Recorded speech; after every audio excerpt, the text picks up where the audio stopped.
I can tell you this. I've been learning a ton. Just a ton. More and more. Just every week, it's just clearer and clearer and clearer and clearer. What we've been seeing much more clearly lately is what the principles are, what they are not, what their purpose is, and what their purpose is not. And getting that squared away has been very helpful.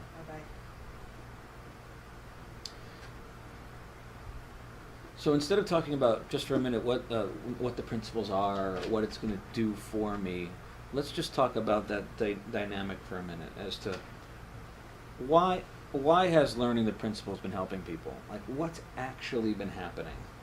You know, would you consider all of you as being somewhat different people as having something to do with having to learn these principles?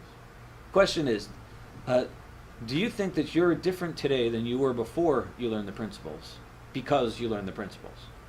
Did the principles have something to do with changing the way that you go through life? Even a little bit. Like, has any change happened? And my question is then, well, what happened? Like, what was the mechanism? So there's one way to say the mechanism is that you learned something that was true, and so something that wasn't true, that you used to think was true, is taken off your mind. And that dynamic has played itself out over and over and over and over and over and over, and will continue to play itself out over and over for the rest of your lives. But that's it. That would be the way the principles have been helping people, is that you've learned something that's actually true, and it took a false belief that you had been believing in as, oh, that's just not accurate. Right? Just taking examples would be, before I was blaming you for how I felt, and I learned the principles, I'm like, oh man, it's not true. Right? It gets just harder to stick with something that you know isn't true. So another metaphor, a non-principles metaphor that they use for this is that they used to think the world was flat. Because the world was flat, that meant there was an edge. Because there was an edge, theoretically, in their minds, in their words, there was an edge, that means you need to worry about that. You have to have anchors, and you need to have lookouts and all that kind of stuff. Just by learning about the fact the world is round, what happened to all of that? Gone, because, there's no edge. And everything built on that just... I can still think about the edge and imagine what it would be like if there was an edge, and maybe even decide to worry about, we're going to sail off the edge. But it's harder to do when you know that the world is round, yeah? Okay, so the principles have been doing the same thing. Principles have been making a very simple statement that's almost impossible to utter. But when you get a sense of it, it's been taking something off your mind. One of the ways we could say the principles whispers itself in your ear, and one of the ways that it shows up is, my feelings don't come from the outside in. That would be clear to me. The belief of it working that way gets removed, and it gets harder for me to harbor resentment when I know it just doesn't work that way. It can't work that way.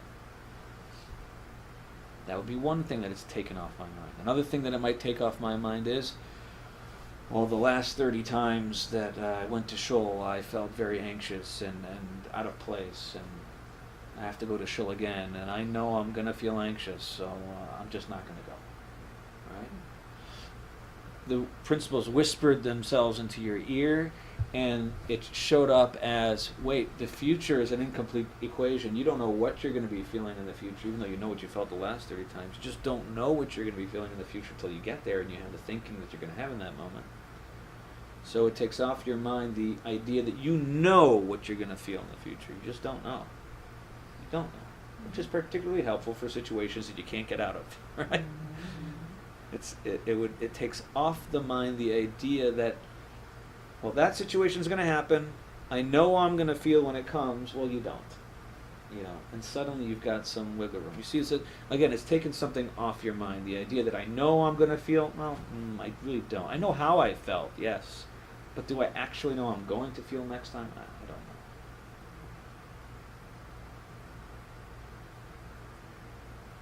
What other things has it taken off your mind? Not as a nice feeling that it's given you. That comes on its own. I'm talking about logically. What has it made no longer possible? That's what we're looking for. And we were just talking about you. You can't blame others for how you feel. Well, take a look at that statement and just examine it from a principles-based approach. Can you blame someone for how you feel? Oh yeah, you certainly can. You but, could. But you can't easily do that anymore once you've learned the principles. Right. Once the principles Get have away with whispered it. themselves into your ear, yeah, you can't. Right. You can't. But when and that kind of comes to what Mrs. Bryce, right, Mrs. Bryce was saying, that whisper though,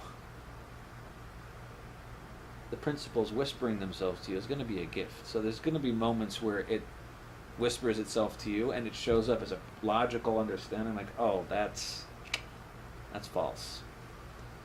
Or it doesn't. Yeah? That's not your choice. So there's going to be moments where you're going to be having the same feeling. Miserable here, miserable there. In one place, you know that your misery is coming from thought in the moment, for lack of a better term. You understand that you're feeling it not because of anything that's going on or anything inside of you. It's just your thought in the moment. Whatever thought means, we'll get to that later. But you know that. Nothing out there is making you... You're not insecure based on anything out there. Nothing out there is making you feel this way. So I'm free from that battle. Or I can have that same feeling, not know the principles, and actually believe that you're doing this to me, and I am insecure. And those experiences will continue to happen to us for the rest of our lives. So the problem, though, is not the feeling itself. In one place, I can be very comfortable feeling miserable. It's fine. Happens. Yeah. Other times, I can't. I don't like it. It's got to go, because if I feel this way, I'm not going to be able to function, and I don't know, whatever kind of mountains we build upon what we can or can't do because of a particular feeling. But the dynamic stays the same. The dynamic of the principles is you're learning something. You get to learn about something that's actually true. In that learning, it takes what isn't true off your mind. It renders it obsolete. It makes it less tempting to ruminate about. This would be true for anything that's going on right now in our lives, or anything from the past.